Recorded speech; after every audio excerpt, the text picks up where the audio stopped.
In this one, former Indian first-class cricketer Raj Chaudhuri gives a masterclass on the batting setup, including the stance, grip and backlift when facing pace and spin bowling. Let's go.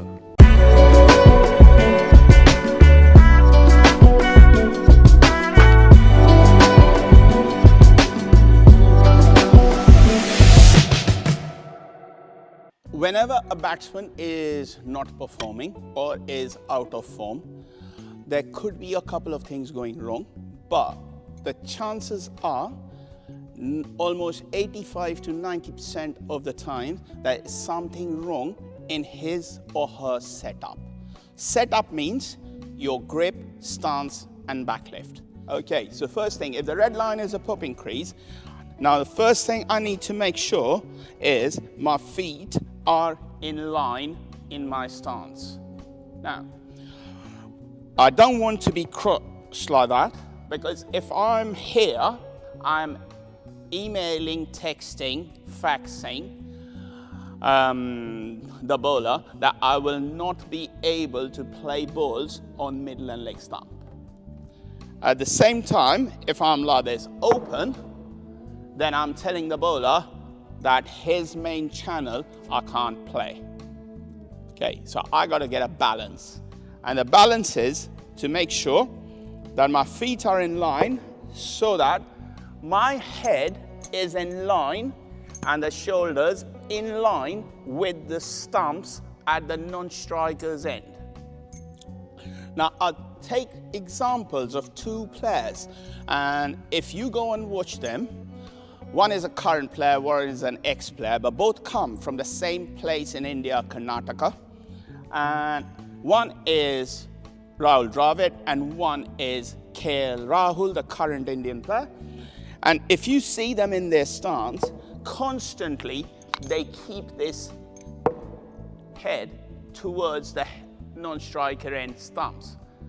So why they do it is from this position, when the ball is being released and they move to the ball, that shoulder goes in line with the bowler.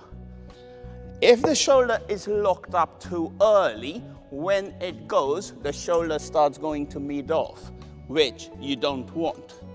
So it's really important in your setup that your feet are in line, head, shoulder, towards stumps at the non-striker end.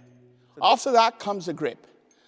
Now, the top hand grip is important, but more important is the bottom hand grip. So what we need with a bottom hand grip is a V, which sits between the outside edge of the bat and the splice of the handle. So this is the V we're talking about. Now, if my grip is right, when I turn the bat handle or bat face, that handle will be in line with my forearm. If the grip turns and I turn it, now see where the handle is in relation to my forearm. It cannot happen. Okay, the moment that happens, this side loads up, bottom hand loads up, shoulder go upward that way, bat face closes, disaster happens. Now, top players won't get into this shape, but they will still close the face, they'll go a bit legs offside of the ball, head will tilt, they will play at balls outside of stump, which normally they would have left alone. Okay, so it's really important to get this stance part and the grip right.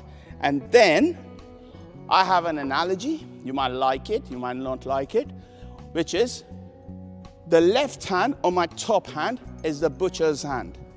Okay, so I hold it really tight. The bottom hand is a painter's hand. You don't paint holding a brush like that.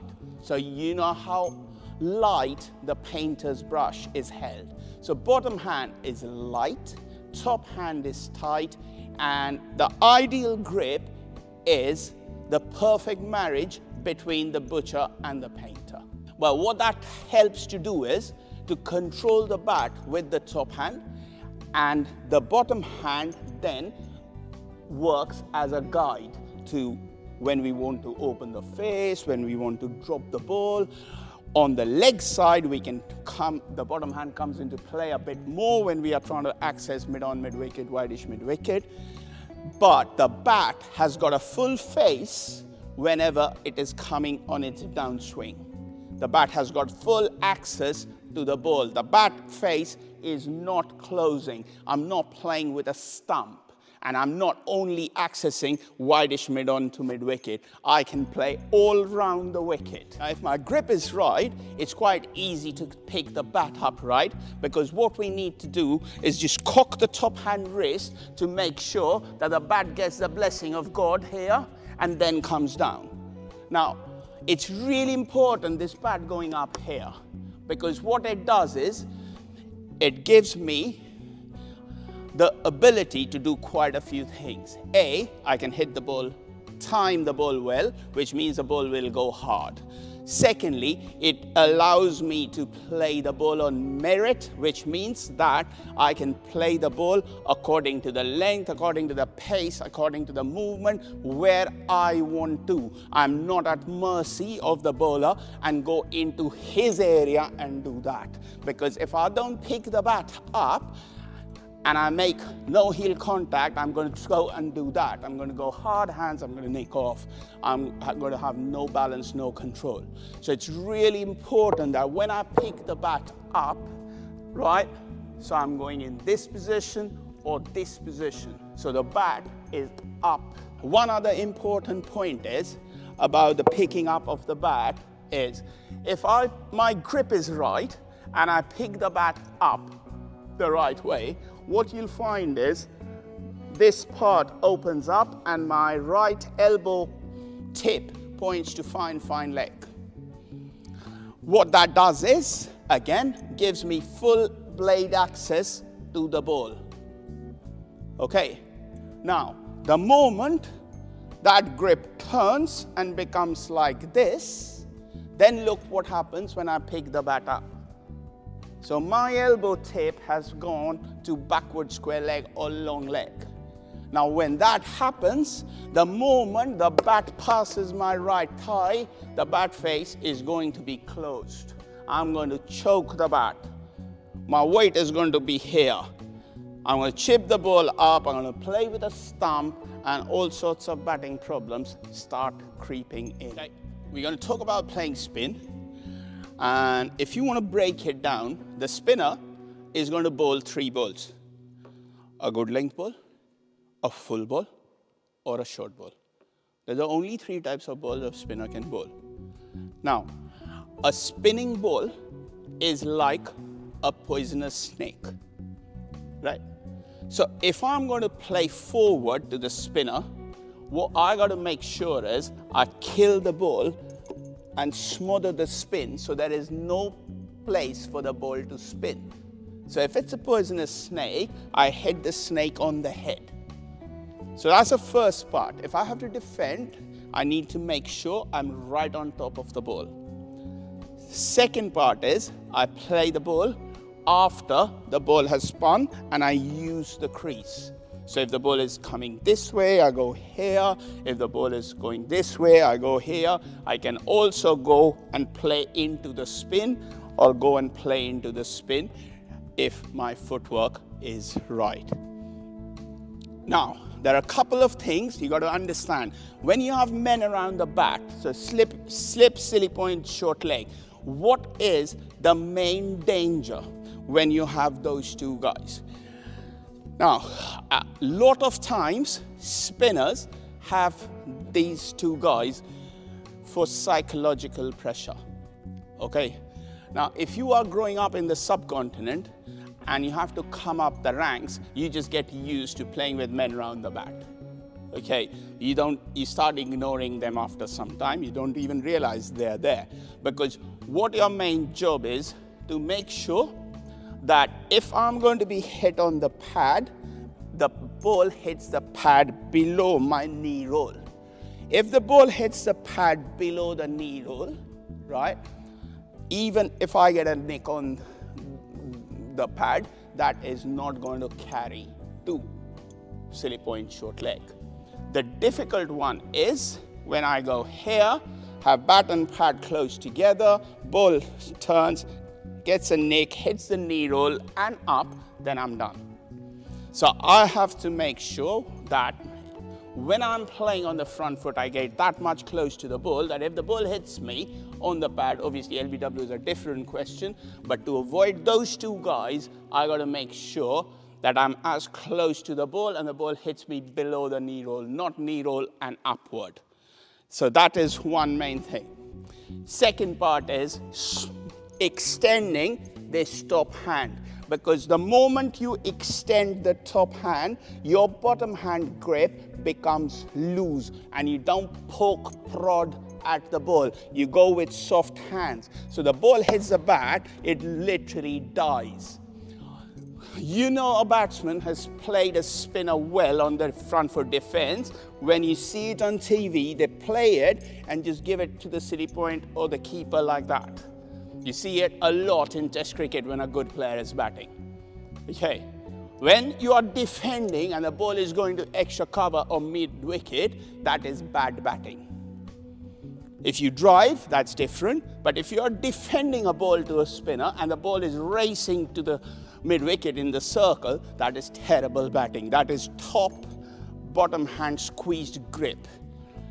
So that is not going to make you survive on a turning track against a quality spinner.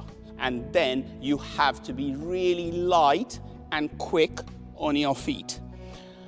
A lot of people, batsmen who travel to the subcontinent, struggle because the patience factor is very low.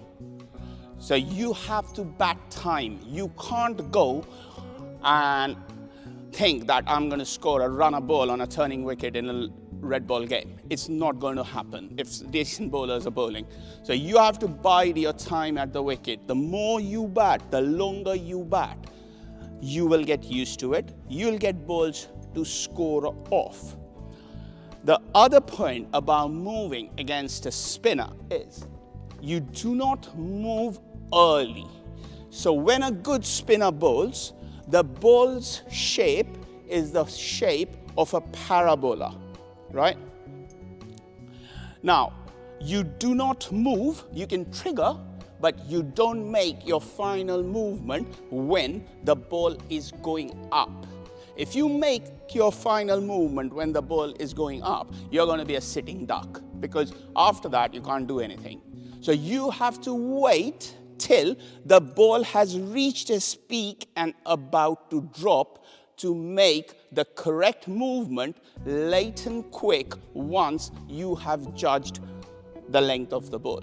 That is how you go about playing spin. One thing that makes playing spin quite difficult nowadays compared to previously is the advent of the DRS.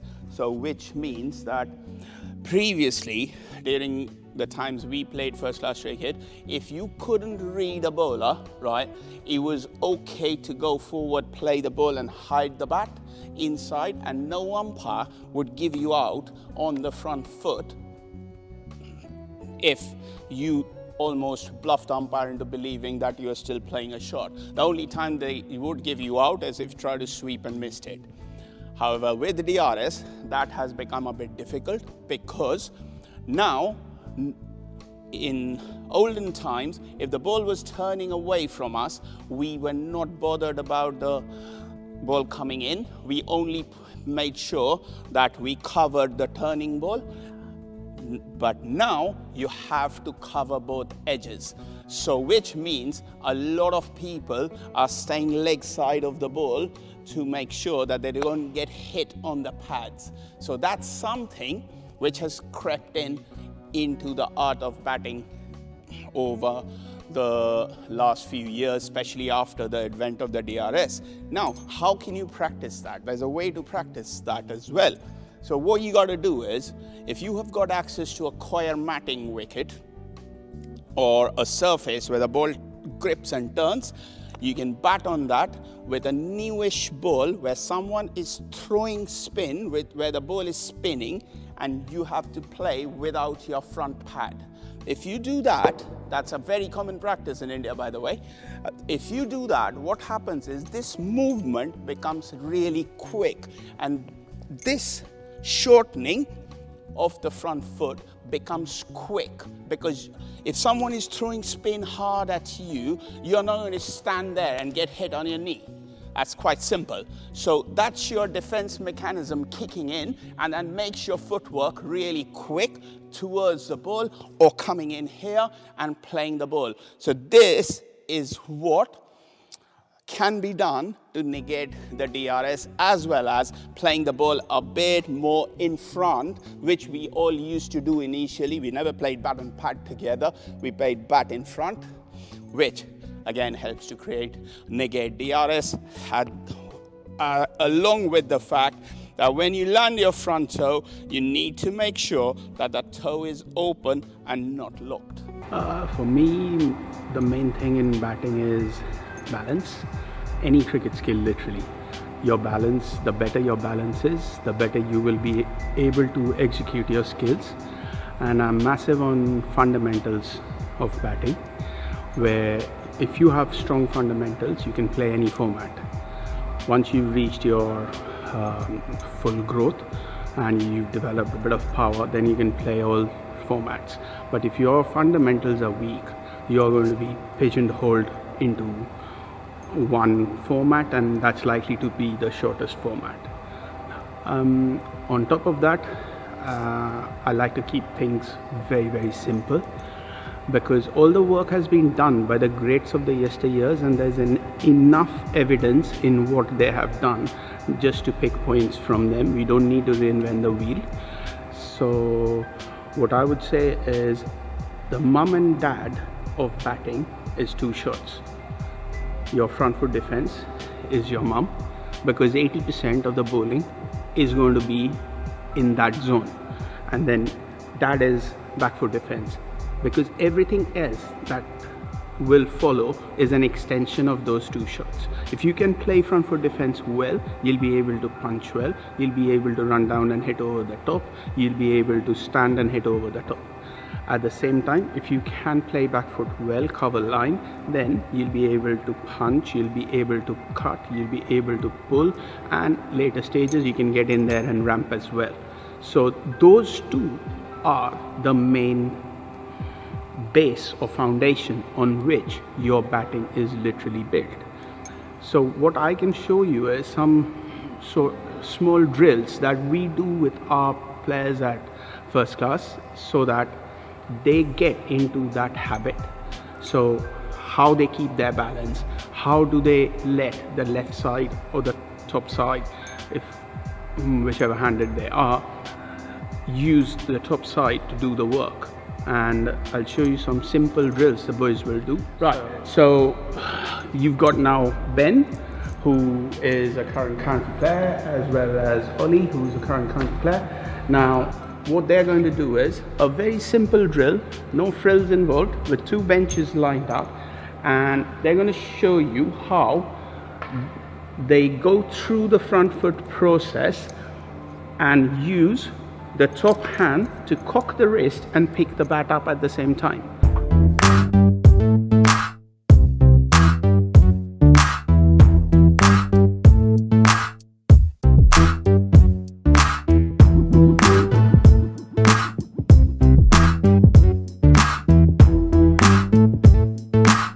Next drill we're going to do is still on the bench, but what we're going to use is tennis balls and a mini bat. So I've cut a bat in half, and I'm using a small bat, as you can see Ben is holding on to.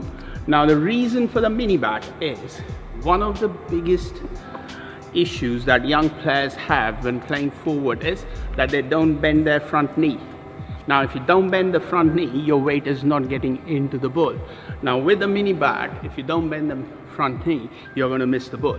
So it's a very easy way of getting feedback whether you have actually bent your front knee, got the weight into it or not. One other thing really important on the front foot is where your foot goes in relation to the ball. So imagine this is the ball and I have to play forward to that. You hear a lot of time coaches say foot to the pitch of the ball. Now if you take your foot to the pitch of the ball, there is no way you can access the ball because your foot is in the way, and that's when you start playing around across the ball or across your front pad. So your foot literally needs to go next to the pitch of the ball for your hands to go through the ball. And if you go next to the pitch of the ball, your hands and head comes in line with the ball, and that's what helps you to keep your balance. That's one very important part about playing the front foot. Another drill we do just for the balance part is we got a Zwingo, and I've got Ben standing on the Zwingo. He's got a stump in his hand and he's got two stumps in front of him. So literally he has to pick the bat up and hit through the two stumps. And once he's done it a few times, we can move on and use a bat, which makes life a bit more difficult for him.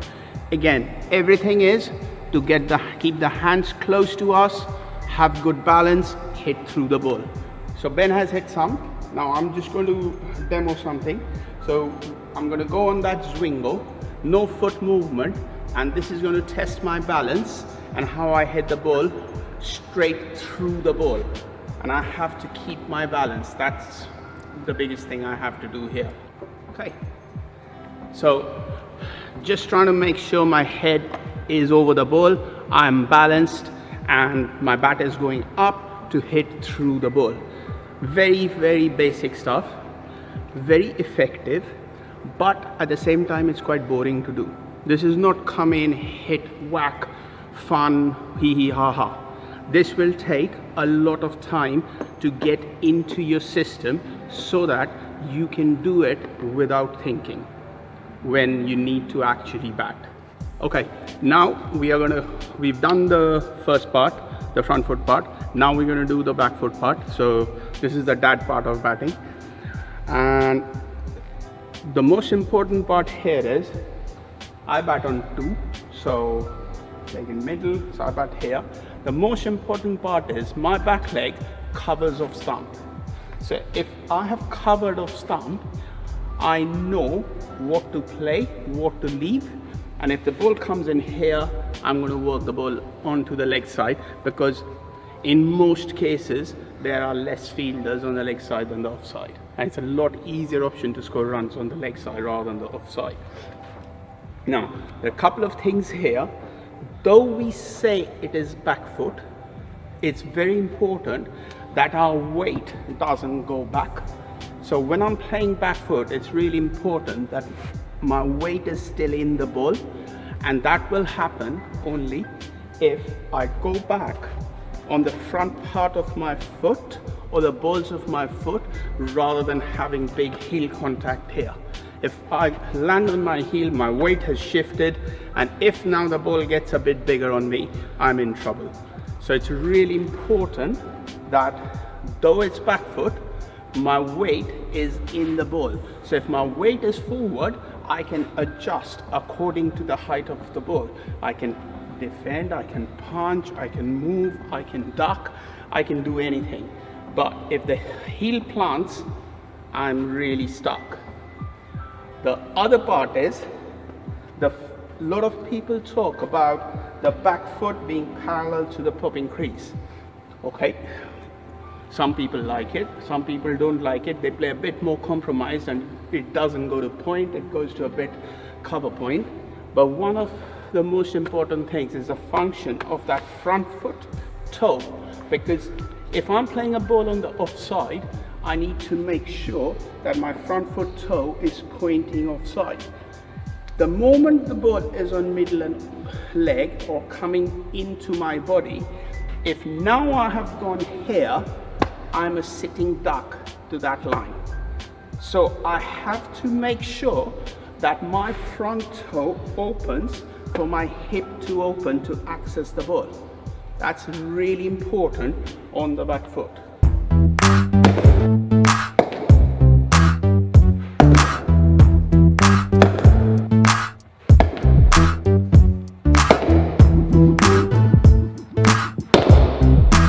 Okay, so we're going to do a bit of feeding now for the back foot defense.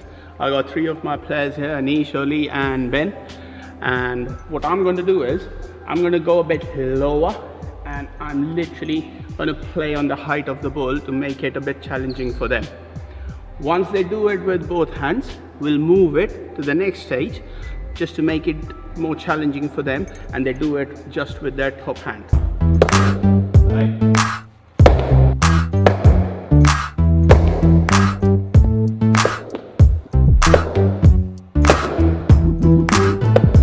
Okay, a bit of variation to that drill now is they will pick the bat up with both hands, but while coming down they'll use the top hand just to make sure they got strong top hand control on the ball.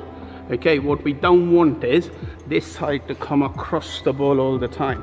So you want to go with your front side punch, block, whatever you do, till you are playing a cross bat or horizontal bat shots when your bottom hand comes in actually, or when you've got a bit of width.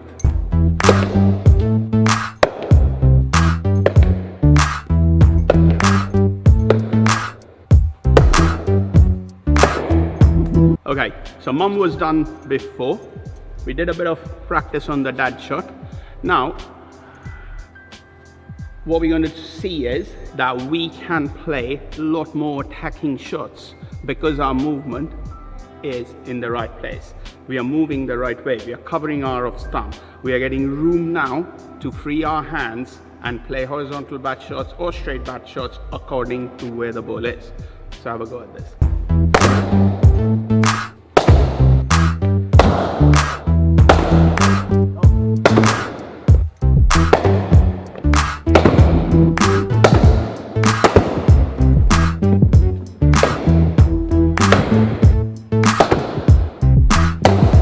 Okay, so when you have got that back foot movement nailed on, this happens more in the shorter format and especially against spinners.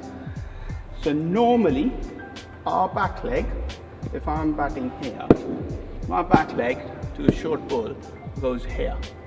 Okay, so I've gone here to play here, or ball comes in, I'm going to play here.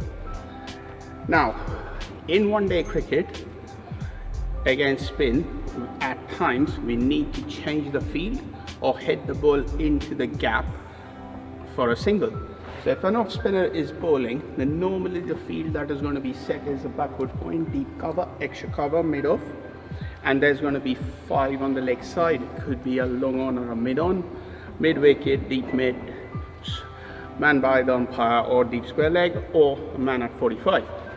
So if I go here and the ball turns into me, the chances are I'm going to be playing to the mid-wicket guy, and if there is no 45 and this man is by the umpire, I might play straight to him.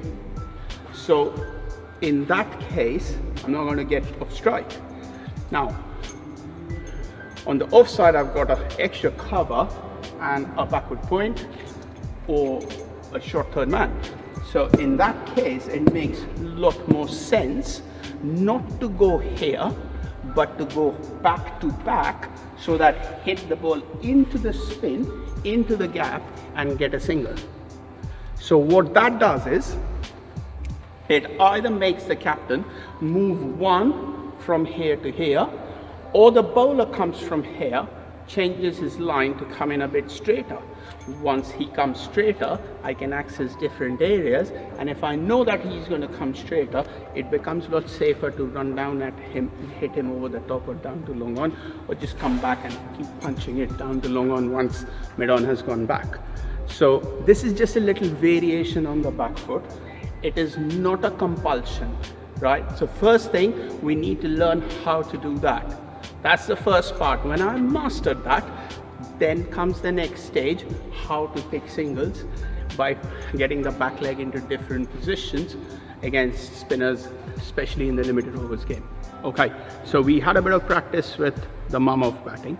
Now we're going to have a go at it both against pace and against slow bowling, and see if from the mum stage can they play attacking shots, punch, run down the track against the pace and slow bowling.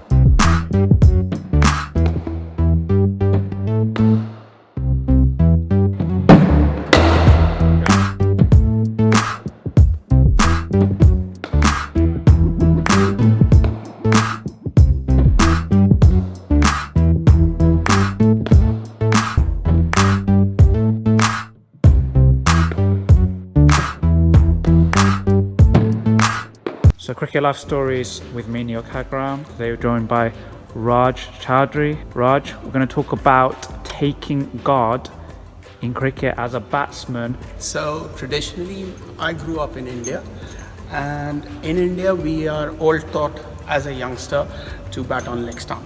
So our toes are on leg stump. The reason behind that is if my toe is on leg stump and I'm here, so what happens is literally my right eye is on off stump.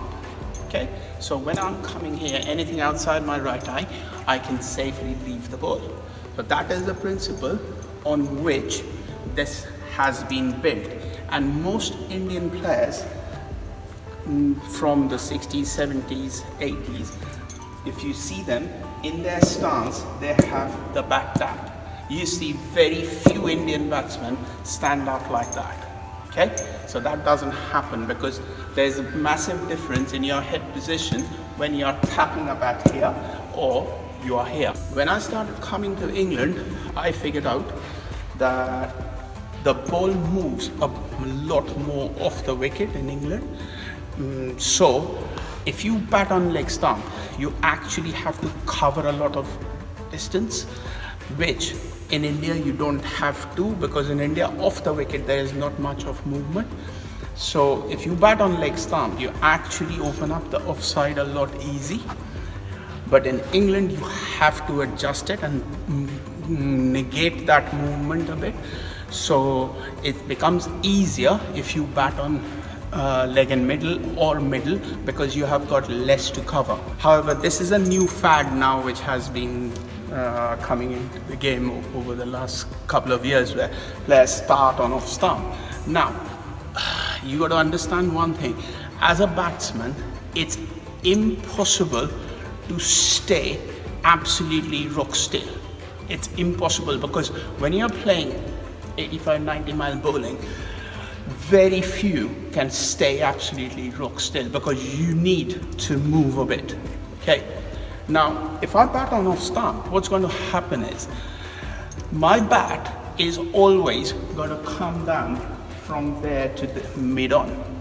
Now, the thought process between on batting on off stump is, okay, I'll leave anything and I'm going to cut out the nick off, because that is one of the leading mode of dismissals in England. Now, what happens with that is, that's a myth, because that doesn't happen.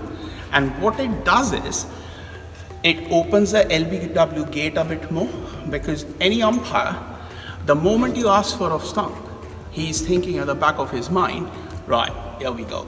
If that he misses, I'm in the game. So not only are you going to go and play at balls which normally you wouldn't play if you were on middle stump, now you have opened another can of worms on the LBW. If you are batting on leg stump or leg and middle, and you come in here and it hits there and your off stump is visible to the umpire, the chances are he's not going to give it.